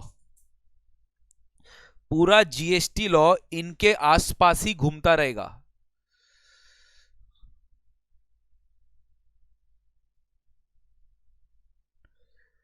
पूरा का पूरा जीएसटी लॉ सप्लायर के आसपास ही घूमता रहेगा और रेसिपिएंट के आसपास ही घूमता रहेगा। आइए एक बार सप्लायर का डेफिनेशन देख लेते हैं। आइए एक बार सप्लायर का डेफिनेशन देख लेते हैं। सप्लायर मतलब जो सप्लाई कर रहा है। Supplier in relation to any goods और सर्विसेज और both shall mean the person who is supplying the said goods और सर्विसेज और both, and shall include an agent acting as such on behalf of acting as such on behalf of such supplier in relation to the goods or services or both supplied। मतलब ये बोलना चाह रहा है, supplier का definition में बोलना चाह रहा है, इट मींस द पर्सन जो सप्लाई कर रहा है ये गुड्स या सर्विसेज, और एजेंट को भी इंक्लूड किया है जो कि सप्लायर के बिहाफ में सप्लाई कर रहा है। सर आपको आगे पढ़ाया जाएगा कि मैं एक एजेंट हूं। I hope you know agents, stockist. मैं एक एजेंट हूं, मैं अपने सप्लायर के बिहाफ में, प्रिंसिपल के बिहाफ में सप्लाई कर रहा हूं, तो मैं भी तो सप्लाई कर रहा हूं ना, तो मैं भी क्या हूं? सप्लायर हूं। मैं भी क्या हूं? सप्लायर हूं। तो सप्लायर का डेफिनेशन ही बोलता है कि जो पर्सन सप्लाई कर रहा है गुड्स या सर्विसेज या बोथ, या जो एजेंट सप्लाई कर रहा है किसी दूसरे सप्लायर के बिहाफ में, तो भी वो एजेंट क्या मान लिया जाएगा? सप्लायर मान लिया जाएगा। तो भी वो एजेंट मान लिया जाएगा, सप्लाई मान लिया जाएगा। तो ये है सप्लायर, ये है सप्लायर। ये सब डेफिनेशन आपके एग्जाम में नहीं आता, खाली नॉलेज के लिए आपको जानना जरूरी है, ठीक है। देखिए एग्जाम सप्लाई वाले एग्जांपल में एक बार में आते हैं, काफी स्टूडेंट का एक क्वेरी हो सकता है। इनपुट आप 100 रुपए में खरीदे थे, 20 रुपया जीएसटी लगा के 120 रुपए में खरीदे। आप जो एग्जाम सप्लाई करोगे, आप जो बेचोगे, आपको क्रेडिट तो 20 रुपए का नहीं मिल रहा है, आपका कॉस्ट 120। ऑब्वियसली ये तो मैंने एक एग्जांपल लिया है, ये एग्जाम सप्लाई 120 में नहीं, उससे ऊपर ही में ही बेचेगा। ये तो मैंने एग्जांपल लिया, इसको 140 भी कर सकते हो, कोई दिक्कत नहीं है। आप 140 कर दो, कोई दिक्कत नहीं है, इसको आप 140 कर दो, ये मैंने एग्जांपल लिया है, क्योंकि अब लॉस में तो बेचोगे नहीं ना, तो आप 140 में बेचोगे, ठीक है ना, क्योंकि ये आईटीसी जो इसका 20 रुपए का कॉस्ट हो गया, क्योंकि एग्जाम सप्लाई में क्रेडिट नहीं मिलता, तो 120 इसका कॉस्ट, ऑब्वियसली थोड़ा मार्जिन रखे 140 में बेच देगा ये, लेकिन क्रेडिट इसको 20 रुपए का नहीं मिलेगा, ये उसके लिए अलाउड नहीं है, ठीक है। I hope you understood. वैसे ही जीरो रेटेड में भी हो सकता है, खाली देखिए यहाँ पे आपको प्रिंसिपल समझाया गया है कि क्रेडिट मिल रहा है कब, कब नहीं मिल रहा है, यही मेन चीज आपको यहाँ पर समझाया गया। I hope now it is fine. देखिए सर सप्लायर हो गया है, सप्लायर का डेफिनेशन समझ लिए। देखिए सप्लायर का डेफिनेशन समझ लिए हम लोग। Reverse charge, reverse charge, reverse charge को भी डिफाइन किया गया लॉ में, रिवर्स चार्ज को भी डिफाइन किया गया लॉ में। बताइए रिवर्स चार्ज का सेक्शन याद आ रहा है आपको? बेसिक्स क्लास में भी पढ़ाया गया था सर, 9.3 एंड 9.4। रिवर्स चार्ज का आपको डेफिनेशन याद आ रहा है? आपको बेसिक्स क्लास में भी पढ़ाया गया था 9.3 एंड 9.4, ये आपका रिवर्स चार्ज का डेफिनेशन था। रिवर्स चार्ज का डेफिनेशन ही क्या बोलता है? It means liability to pay tax is on the recipient of the supply of goods और services instead of the supplier of goods और services of both. Instead of supplier liability किस पर आ रही है? रेसिपिएंट पर आ रही है। अंडर सेक्शन बताइए, अगर हम सीजीएसटी एक्ट का बात करें तो इट इज 9.3 एंड 9.4। अगर हम सीजीएसटी एक्ट का बात करें तो इट इज 9.3 एंड 9.4। अगर हम सीजीएसटी एक्ट का बात करें तो it is 9.3 and 9.4। Sir same चीज मुझे बताइए गाइस, एक चीज आप क्लियर कर लो, सीजीएसटी खाली इंट्रा स्टेट है, जहां जहां इंटर स्टेट है वो आईजीएसटी, तो हर चीज का सीजीएसटी का रेफरेंस आईजीएसटी में भी लेना पड़ेगा। जैसे एग्जेम्पशन में अगर सीजीएसटी है तो सेक्शन 11 है, वही आईजीएसटी तो सेक्शन 6 है। आगे तो और भी एक्ट आएंगे, यूटी जीएसटी, जीएसटी कॉम्पनसेशन, इतना डिटेल में बाद में पढ़ेंगे। पहले आपको जहां जहां रेफरेंस, आपको आईजीएसटी का मेमो को रेफरेंस करवाना पड़ेगा। समझ में आ रहा है मेरा बात? तो आईजीएसटी में भी तो रिवर्स चार्ज लग सकता है। कैसे? सोचो, अगर इंटरस्टेट सप्लाई हो रहा है, अनरजिस्टर्ड सप्लायर इंडिया के बाहर है और वो इंटरस्टेट सप्लाई कर रहा है, तो जो रजिस्टर्ड रेसिपिएंट है इंटरस्टेट लगेगा, आईजीएसटी लगेगा रिवर्स चार्ज में, सी और एस नहीं लगेगा। तो जहां रिवर्स चार्ज लगता है वह आईजीएसटी भी लग सकता है। तो आईजीएसटी का रिवर्स चार्ज है, बताओ कहां पे? सेक्शन 5.3 एंड 5.4 में ऑफ द आईजीएसटी एक्ट। तो रिवर्स चार्ज का मतलब समझ में आएगा, liability to pay tax is on the recipient and not the supplier. तो 9.3 9.4 क्लियर कट नेक्स्ट क्लास में डिस्कशन चालू हो जाएगा, जहां पे मैं आपको चार्ज ऑफ जीएसटी का सेकंड, देखिए ऐसे देखा जाए तो चार्ज ऑफ जीएसटी ही मैंने स्टार्ट कर दिया है, लेकिन मैं चाहता था कि डू डेफिनेशंस कुछ कराओ बॉस, सब स्टूडेंट्स को डेफिनेशंस कराओ, पता होना चाहिए लॉ में क्या डेफिनेशन है। उसके बाद जाके जब रियल जंप करेंगे तो डेफिनेशन याद आ जाएगा। हाँ सर ने सप्लायर का डेफिनेशन पढ़ाया था, जो सप्लाई करता है, सर ने टैक्सेबल सप्लाई, नॉन टैक्सेबल, ये सब बेसिक्स है गाइस। जब तक बेसिक्स ग्राउंड वर्क नहीं करेंगे ना, बिल्डिंग ठीक से खड़ा नहीं हो पाएगा।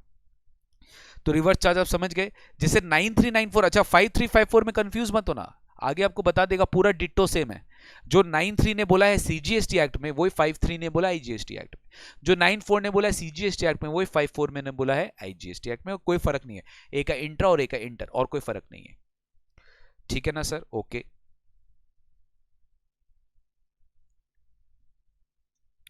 नेक्स्ट आते हैं sir, outward supply. Outward supply मतलब समझ नहीं आ रहा? सप्लाई करना, ये भी बेसिक क्लास में कराया गया था। और इनवर्ड सप्लाई मतलब सप्लाई रिसीव करना। आउटवर्ड सप्लाई मतलब आप सप्लाई कर रहे हो, इनवर्ड सप्लाई मतलब आप सप्लाई रिसीव कर रहे हो। क्लियर है एकदम सर? डेफिनेशन पढ़ लो। Outward supply means supply of goods और सर्विसेज और both, whether by sale, transfer, barter, exchange, license, rental, lease, disposal or by any other board. Sir ये लाइन आप कभी पढ़े हो? याद आ रहा है आपको? ये लाइन कभी, ये जो वर्ड्स बोला मैंने, सेल, ट्रांसफर, बार्टर, कहीं पढ़े हो? याद आ रहा है? इंटर लेवल में याद आ रहा है? कहां पढ़े थे बताइए? ऑलरेडी पढ़ चुके आप ये लाइन, कभी पढ़े हो आप? Sale, transfer, barter, exchange, license, rental, lease, disposal. हाँ हाँ हाँ सर, ये पढ़े हम। ये सप्लाई का जो स्कोप था, ये सप्लाई के अंदर ही पढ़े हैं सर, ये सप्लाई के अंदर ही पढ़े हैं, सेक्शन नंबर 7(1) में, to be precise 7(1)A supply में पढ़े हैं। गाइस यही तो बेस्ट है गाइस। अगर मैं आपको विश्वास दिला दूं कि जो आप पढ़ रहे हो, जीएसटी का अगर हम बात करें, उसका 50% 40% अपने इंटर लेवल पे पढ़ चुके हैं, तो आपको एक अलग कॉन्फिडेंस आएगा। आप चेष्टा करने जाओगे, मे भी हो सकता है कि आप जिस भी टीचर से इंटर पढ़े थे, एग्जीक्यूटिव पढ़े थे, आप उनका एक बार स्टडी मैट जरूर खोलना गाइस। मैं आपको मैं रिक्वेस्ट करता हूं, उनका स्टडी मैट से क्या है ना, आपको कॉन्सेप्ट्स रिवाइज करने में, अच्छा अगर आप मेरे से भी पढ़े हो तो मेरा स्टडी मैट खोलना, कॉन्सेप्ट रिवाइज करने में बहुत काम आएगा आपको। वो कॉन्सेप्ट को पकड़ के रखना है, कॉन्सेप्ट छोड़ना नहीं है। कंसेप्ट ही मेन आगे काम आता है, सम्स एंड ऑल तो सब साइड में बैठ जाता है। कंसेप्ट अगर आपका क्लियर है ना, तो no one can stop you. Concept clear होना चाहिए। तो मैं आपसे ये रिक्वेस्ट करता हूं, थोड़ा बीच में बैक में जाके क्लास जब ओवर हो जाएगा, एक बार अपना इंटर का मैट खोलना, थोड़ा रिवाइज करना। आप देखना सर आप जो पढ़ा रहे हो इंटर लेवल के हिसाब से पढ़ा रहे हो, लेवल के हिसाब से नहीं पढ़ा हूं, लेवल आगे है लेकिन टॉपिक्स वही है, टॉपिक्स वही है। आउटवर्ड सप्लाई याद होगा आपको, सप्लाई यही डेफिनेशन में डाल दिया, सप्लाई ऑफ गुड्स और services both whether by sale, transfer, barter, license, lease, exchange, rental, disposal, made और agreed to be made. Oh my god sir, copy paste, supply का डेफिनेशन कॉपी पेस्ट।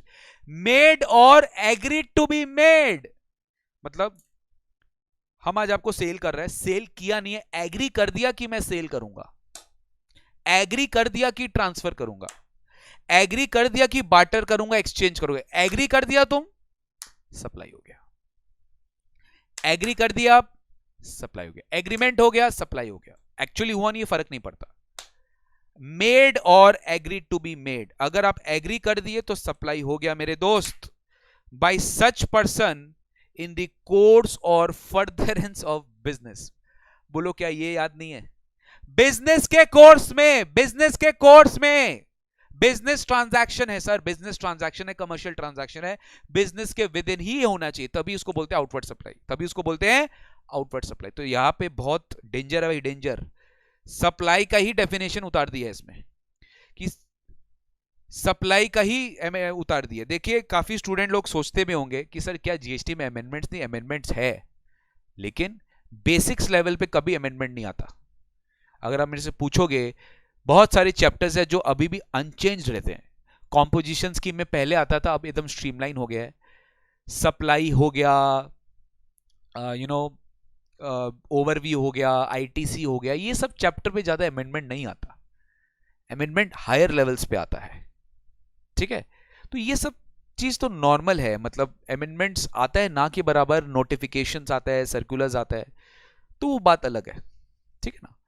तो outward supply means supply of goods और service of both whether by sale, transfer, barter, exchange, license, rental, lease और disposal.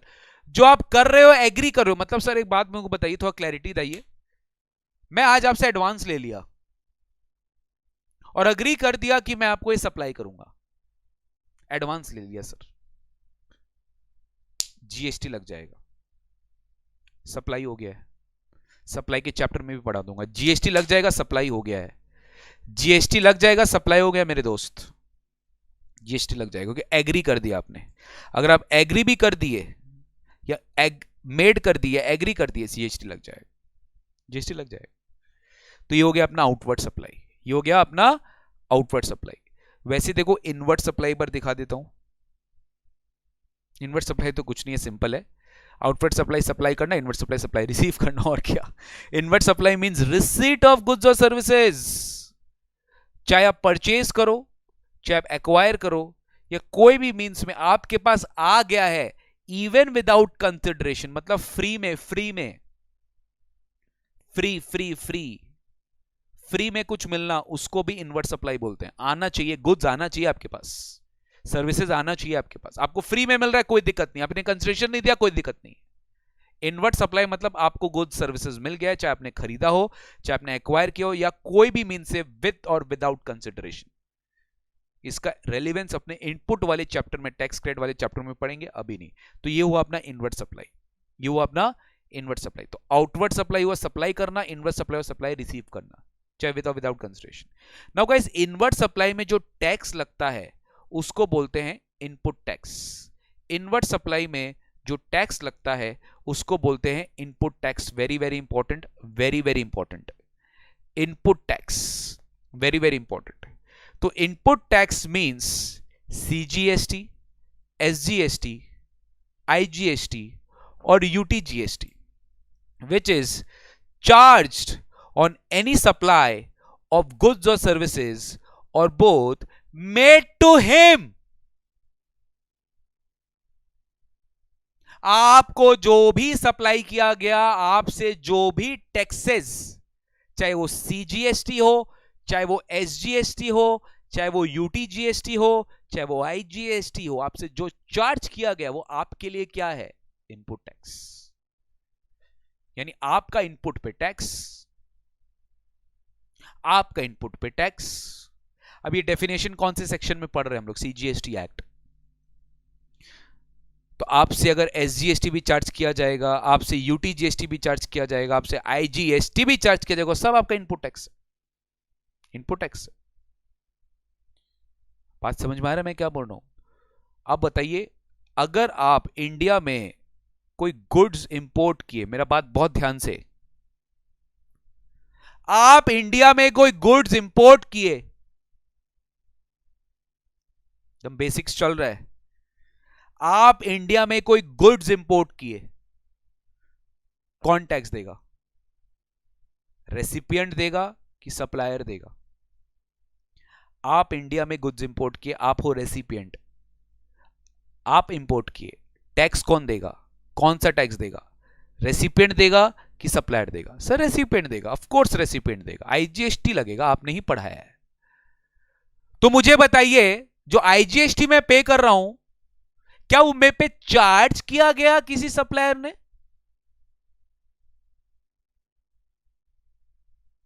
मैं खुद दे रहा हूं, reverse charge बोलते हैं इसको एज सच। लायबिलिटी रेसिपिएंट पे है, आपके ऊपर, आप आईजीएसटी दे रहे हो। तो ये आईजीएसटी सर, ये जो आप पे कर रहे हो, don't you think it is an input tax for you? हाँ सर, हमसे चार्ज नहीं किया। देखो पहला लाइन क्या बोला? चार्ज्ड। चार्ज थोड़ी ना जाता है आपको आईजीएसटी। इंपोर्ट में क्या आपको आईजीएसटी चार्ज करते हैं? नहीं सर, आप पे करते हो। No one charges from you. It's as good as reverse charge. तो don't you think it's an input tax for you? हाँ सर, इनपुट टैक्स है। क्या आउटपुट है? क्या आउटपुट टैक्स है? क्या नहीं, आउटपुट टैक्स तो वो होता है जो आप चार्ज करते हो। इनपुट टैक्स होता है जो आप पे करते हो अपने इनपुट्स पे, बस। चाहे आप गवर्नमेंट को डायरेक्टली दीजिए, चाहे आप सप्लायर को दीजिए। बात समझ में आ रही है? हाँ, इसीलिए इनपुट टैक्स के डेफिनेशन में जो इंपोर्ट होगा गुड्स का, उसका जो आईजीएसटी चार्ज होगा, that is included in input tax. ये तो छोड़िए सर, जो रिवर्स चार्ज मैकेनिज्म अपने सीजीएसटी एक्ट 9394, सोचिए, liability shifted on recipient. Supplier is not charging GST to the recipient, but recipient is paying GST from his own pocket to the government directly. बताइए, वो जो tax दे रहा है recipient, क्या आपको पढ़ाया गया था बेसिक्स क्लास में कि वो इनपुट टैक्स है? हाँ सर, आपने पढ़ाया था, आपको याद भी होगा। Everything is proved guys, everything is proved. ये क्लासेस जो हो रहा है ना, ये बहुत सीरियस लेवल का क्लासेस हो रहा है। आप इसको सीरियसली लो या ना लो, बट ये बहुत सीरियस लेवल का क्लासेस हो रहा है। कहीं पे भी understanding is not getting compromised, कहीं पे भी understanding is not getting compromised, which I expect from my final level students. Understand has to be done very very nicely. मेरे स्टूडेंट अगर जॉब के लिए एप्लीकेशन करने जाएंगे, मार्क्स परवाह नहीं है सर, मार्क्स परवाह नहीं है, बट मेरे स्टूडेंट का नॉलेज किसी भी स्टूडेंट से कम नहीं होना चाहिए, बल्कि ज्यादा ही होना चाहिए। उसके लिए ये सब चीज इतना करवा रहा हूं, हर एक एक चीज पे स्ट्रेस हो रही है कि जो आईजीएसटी, आप जो इनपुट टैक्स हम रिवर्स चार्ज में पे करते हैं, वही तो है इनपुट टैक्स, आपसे पढ़ाया गया था। आपके इनपुट पे टैक्स चार्ज नहीं हो बट आप दे रहे हो, वो इनपुट टैक्स ही तो है। तो रिवर्स चार्ज अगर सीजीएसटी का है तो 9394, वही रिवर्स चार्ज अगर आईजीएसटी का है तो 5354। खाली सेक्शन नंबर बदल रहा है, कंटेंट बिल्कुल सेम है। वही रिवर्स चार्ज अगर एसजीएसटी एक्ट के है तो रिस्पेक्टिव एसजीएसटी एक्ट के 9394, और वही रिवर्स चार्ज अगर यूटीजीएसटी एक्ट में है तो उसी को 7374।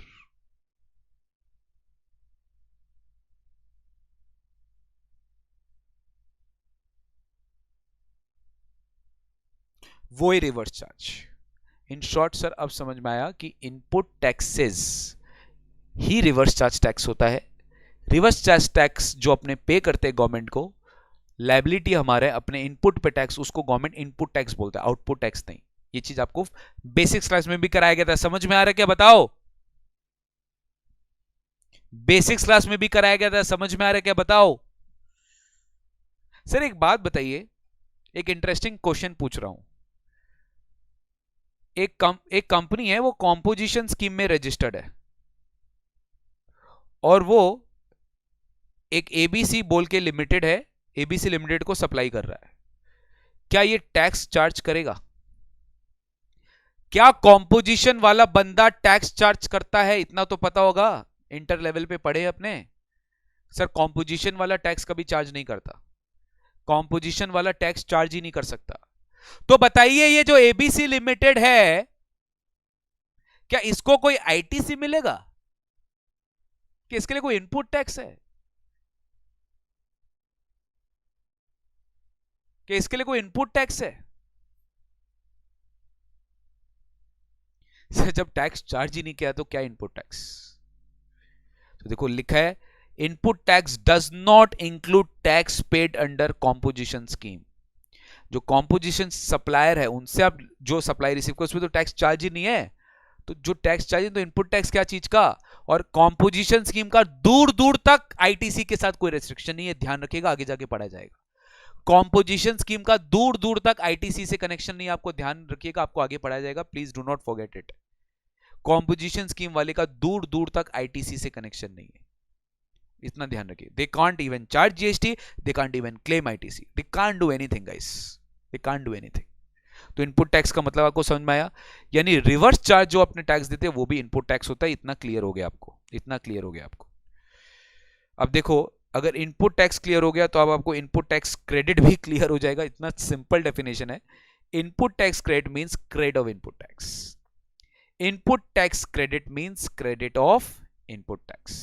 बस एक और डेफिनेशन, उसके बाद छुट्टी आज का। Input tax credit means credit of input tax. Input tax का क्रेडिट ले लो तो आईटीसी।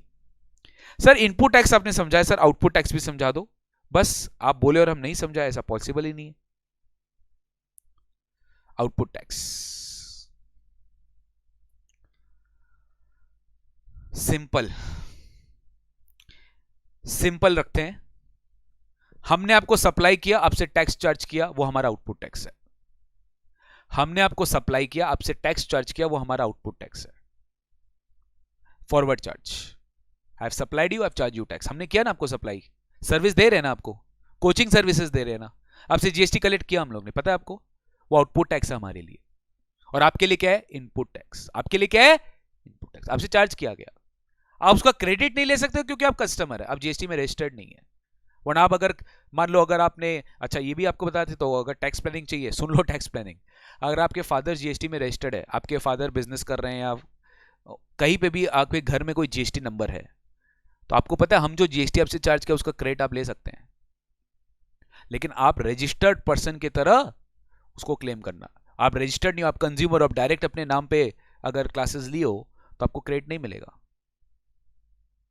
बट आपके फादर ने मान लो ऐसे शो कर दिया कि टैक्स प्लानिंग बता रहा हूँ, किसी को बोलना मत। फादर ने अगर शो कर दिया कि हाँ सर, मतलब फादर ने जीएसटी ट्रेनिंग लिया है, आपके जीएसटी ट्रेनिंग लिया है, जीएसटी कोर्स परचेज किया है, तो क्रेडिट मिल जाएगा। समझ में आ रहा है मैं क्या बोल रहा हूं? तो मैं आपसे जो टैक्स चार्ज कर रहा हूं वो आउटपुट टैक्स है, और आप जो टैक्स पे करो आपके लिए इनपुट टैक्स है। क्रेडिट मिलना नहीं मिलना वो अलग प्रोविजन है। तो आउटपुट टैक्स मतलब क्या, एक टैक्सेबल पर्सन से रिलेटेड कोई भी टैक्स जो चार्जेबल है अंडर दिस एक्ट, कोई भी टैक्स जो चार्जेबल है अंडर दिस एक्ट, और on taxable supply of goods और service of both made by him, जो सप्लाई कर रहा है, फॉरवर्ड चार्ज। सर यानी रिवर्स चार्ज में जो हम टैक्स देते हैं, बताओ उसको आउटपुट टैक्स बोलते हैं कि इनपुट टैक्स? रिवर्स चार्ज में हम जो टैक्स देते हैं उसको आउटपुट टैक्स बोलते हैं कि input tax? Sir reverse charge में आप जो टैक्स देते हैं उसको आउटपुट टैक्स बोलते हैं कि इनपुट टैक्स? बताओ। रिवर्स चार्ज में आप जो टैक्स देते हैं, reverse charge, reverse charge, reverse charge, reverse charge में जो टैक्स देते हैं, बेसिक्स क्लास में पढ़ाया गया था, रिवाइज करिए जाके, इनपुट टैक्स बोलते हैं उसको, अभी अभी भी बोला गया था। क्योंकि लायबिलिटी किस पर है? रेसिपिएंट पे। लायबिलिटी किस पर है? रेसिपिएंट पे। लायबिलिटी रेसिपिएंट के ऊपर है, और रेसिपिएंट जो टैक्स पे कर रहा है वो इनपुट टैक्स है। आउटपुट टैक्स में लायबिलिटी किस पर है? सप्लायर पे। सप्लायर चार्ज कर रहा है टैक्स, क्या है? Output tax. अभी इसीलिए देखिए मजा आ जाएगा आपको, excludes the tax payable by him on reverse charge basis. अगर हम कोई रिवर्स चार्ज में टैक्स दे रहा है तो हम एज अ रेसिपिएंट टैक्स दे रहा है, हमसे टैक्स चार्ज नहीं किया जा रहा है, लेकिन एज अ सप्लायर अगर हम किसी से चार्ज कर रहे हैं तो वो मेरा आउटपुट टैक्स है। तो आउटपुट टैक्स को इनपुट टैक्स से कंफ्यूज कभी मत करिएगा।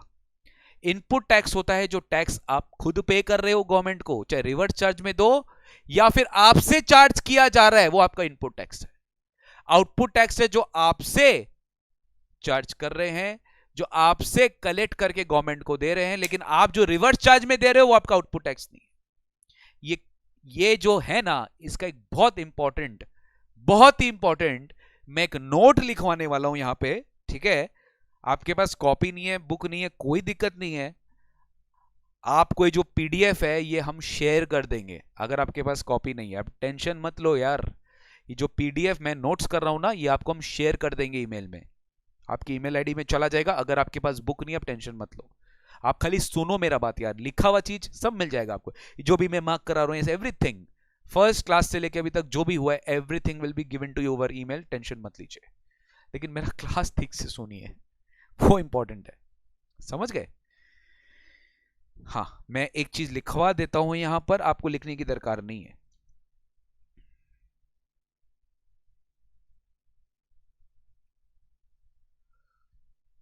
RCM tax has to be compulsory paid in cash। Wow sir, ये क्या बोल दिया आपने? रिवर्स चार्ज का जो टैक्स आप देते हो वो कंपलसरी आपको कैश में देनी पड़ती है। रिवर्स चार्ज का जो टैक्स आप देते हो, कॉपी में लिखना है लिख लीजिए, कोई दिक्कत नहीं है, कोई दिक्कत नहीं, मैं आपको बाउंड नहीं कर रहा हूं, लिख लीजिए, एक लाइन ही तो है। रिवर्स चार्ज का tax has to be compulsory paid in cash. Reverse charge का tax has to be compulsory paid in cash. Reverse charge का tax has to be compulsory paid in cash. Sir ऐसा क्यों? कोई student अगर बता सकता है तो मजा आ जाएगा। सर बताएंगे कैसे, हम तो अपना क्लास देख रहे हैं। Reverse charge mechanism tax has to be compulsory paid in cash, मतलब जो लायबिलिटी आप पर गिर गई, आपको उसको पहले गवर्नमेंट को देना पड़ेगा। सर क्यों देना पड़ेगा? हमारे पास बहुत सारी आईटीसी पड़ी है, आओ आओ, जबरदस्त जबरदस्त आईटीसी पड़ी है, आईटीसी यूज करेंगे, आईटीसी यूज करेंगे, हम कैश में क्यों देंगे? सर नहीं हो सकता, नहीं हो सकता, cannot cannot cannot. Reverse charge tax खाली कैश में देना पड़ता है, रिवर्स चार्ज टैक्स खाली कैश में देना पड़ता है। सर ऐसा क्यों? ऐसा क्यों? क्योंकि मेरा बात सुन लो पहले, input tax credit can only be utilise to pay output tax. इतना और लिख लेंगे आईटीसी के डेफिनेशन में, input tax credit can only be utilised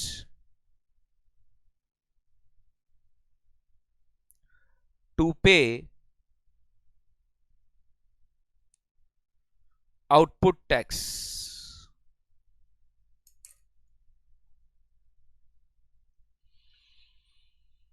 input tax credit can only be utilise to pay output tax.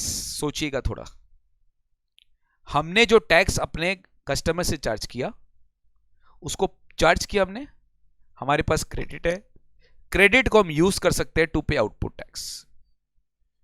ठीक है, हमने अपना कस्टमर से कुछ चार्ज वार्ज किया नहीं है, बल्कि कोई हमें सप्लाई किया और लायबिलिटी हमारे पे है।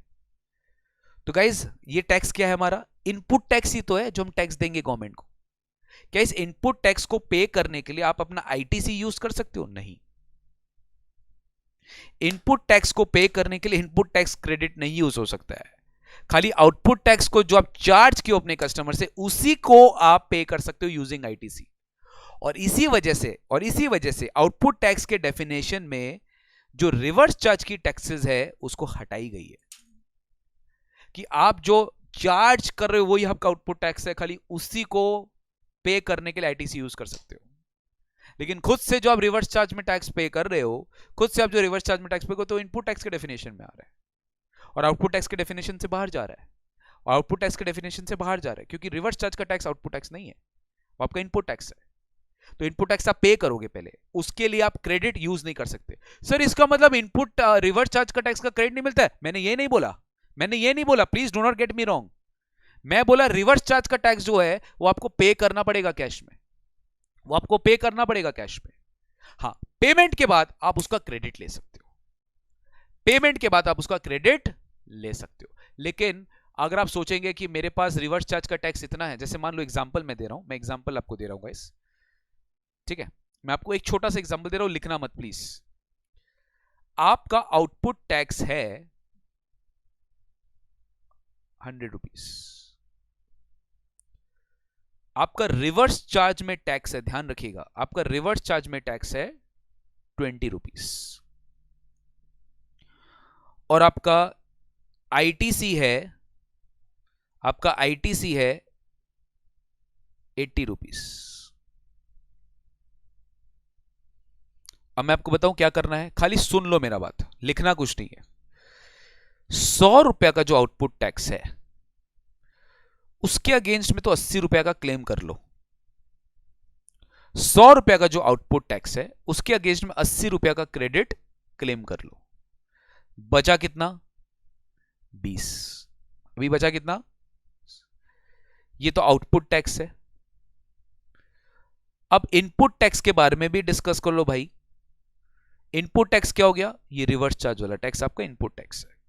ये तो आपको कैश में देना ही पड़ेगा, इसको कैश में ही देना पड़ेगा। मतलब आपके बैंक अकाउंट से पैसा जाएगा 20 रुपया, इतना समझ लीजिए। आपके बैंक अकाउंट से पैसा जाएगा 20 रुपया, इतना आप समझ लीजिए। लेकिन सर फिर इसका हमें क्रेडिट भी तो मिलना चाहिए ना, ये हमारा इनपुट टैक्स है। हाँ मिलेगा ना, यही तो मैं समझा रहा हूं। फिर ये 20 रुपया यहां से माइनस भी कर सकते हो। फिर ये जो 20 रुपया ना, आप ये क्रेडिट सेम मंथ, जिस मंथ आप पे करेंगे उसी मंथ आप अपना क्रेडिट भी बढ़ा लो। मतलब देखिए बात समझिएगा गाइस, रिवर्स चार्ज टैक्स भी तो इनपुट टैक्स ही है और ये आईटीसी भी तो एक इनपुट टैक्स ही था। डिफरेंस क्या था कि ये आईटीसी में सप्लायर ने जमा किया और ये रिवर्स चार्ज में आपको जमा करना है। जमा तो करना है। ये आईटीसी सप्लायर ने जमा किया था ना 80 रुपया, तभी तो आप क्रेडिट ले रहे हो। और ये रिवर्स चार्ज आपको जमा तो करना है, तो जमा करो पहले 20 रुपया, फिर क्रेडिट लो। तो अल्टीमेटली क्या होगा पता है? आउटपुट टैक्स तो कुछ नहीं देना आपको, बट रिवर्स चार्ज 20 रुपया देना पड़ेगा। आप सोचेंगे सर क्या मतलब है, रिवर्स चार्ज में हम पे करके क्रेडिट ले रहे? इसका लॉजिक नहीं है। अब रिवर्स चार्ज दो, फिर सर आप ये भी बोल सकते थे सर गवर्नमेंट फिर हमें क्यों बोल रहा है ये 20 रुपया का जब हम पेमेंट करके क्रेडिट ले ही लेंगे, जब पेमेंट करके हम क्रेडिट ले ही लेंगे तो गवर्नमेंट हमसे पे क्यों करवा रहा है? मैं इसका कारण बोलूंगा आपको, वेट करिए। आपको पे करवाया फिर क्रेडिट लिया। अब यहां पे क्रेडिट आपका यूज में इसलिए आ गया क्योंकि आपके पास लायबिलिटी थी 20 रुपया की। सोचो एक सिचुएशन जहां पे ये बेचारे के पास लायबिलिटी नहीं होती। सोचो इस केस में अगर आउटपुट 80 होता एग्जैक्ट और आईटीसी भी 80 होता एग्जैक्ट, तो टैक्स 0 आ रहा है इसका। लेकिन सर ये आरसीए में टैक्स दे रहा है 20 रुपया, और ये जो 20 रुपया क्रेडिट लेगा वो कैरी फॉरवर्ड करेगा, तब तो गवर्नमेंट को फायदा है, तब तो गवर्नमेंट को फायदा है। क्योंकि देखिए, अब बात समझिएगा प्लीज, अब मैं थोड़ा सा इंटीग्रेटेड डिस्कशन किया हूं अभी। अब आपको समझ में आ रहा है कि the way I am going to teach you at least GST, क्योंकि that's so so so conceptual, if you do not understand from the first class, आगे जाके आपको बोरिंग सा लगेगा, जो मैं नहीं चाहता बोरिंग लगे। तो आप कैरी फॉरवर्ड कर देते, लेकिन यहां पे आप कैरी फॉरवर्ड नहीं किया, आप यूटिलाइज कर लिए। मेरा बात समझ में आया आपको? अरे बोलिए हाँ या ना भाई, बोलिए, समझ में आ रहा है आपको? एक काम करो, अब आप इसका डिस्कशन एक कॉपी में नोट कर लो, मैं लिखवा देता हूं एक जगह, फिर आप अपना आज का क्लास ओवर हो जाएगा। ठीक है, आप प्लीज ये डिस्कशन एक बार कॉपी में नोट कर लो, मैं आपको लिखवा देता हूं। आई थिंक अपना 10th पॉइंट ये था, 11th पॉइंट यूटी वाला था कॉपी में। ठीक है, अब 12th पॉइंट आएगा, प्लीज लिख लीजिएगा इस एक बार, मैं डिक्टेट भी कर रहा हूं। Reverse charge tax is considered to be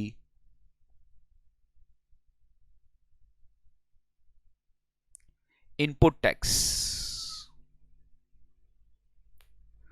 and not output tax.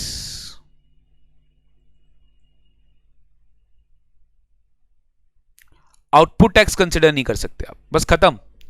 Reverse charge tax is to be considered to be input tax and not output tax. Input tax credit cannot be utilized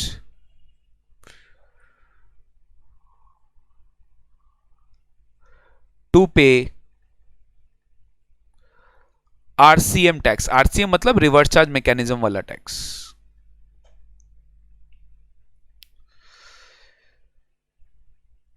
It has to be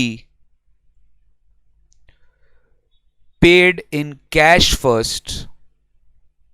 जब मैं cash बोल रहा हूं ना, गांधी जी को याद मत करना, ओवरऑल सिस्टम को याद रखना, outflow of money. Subsequently ITC of RCM tax paid in cash can be claimed as ITC।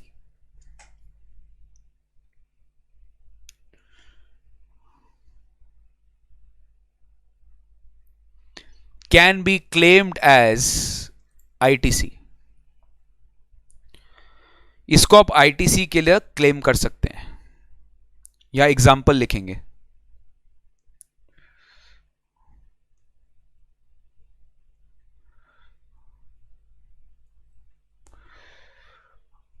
Output tax 100, ITC 80, RCM tax 20।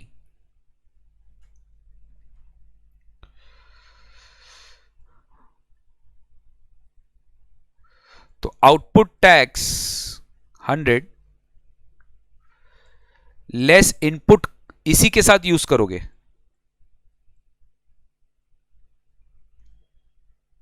Eighty,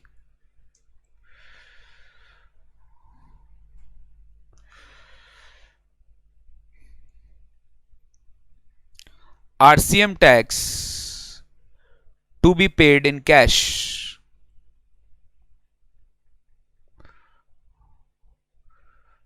20 less ITC of RCM tax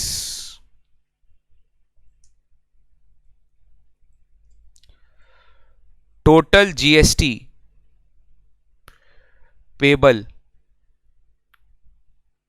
is 20। total GST payable is 20।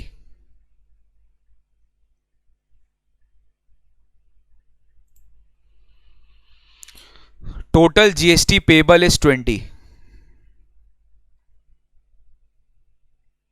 यहीं पे लिख लो note, if output tax would have been, if output tax would have been 80, अगर output tax 80 हुआ करता था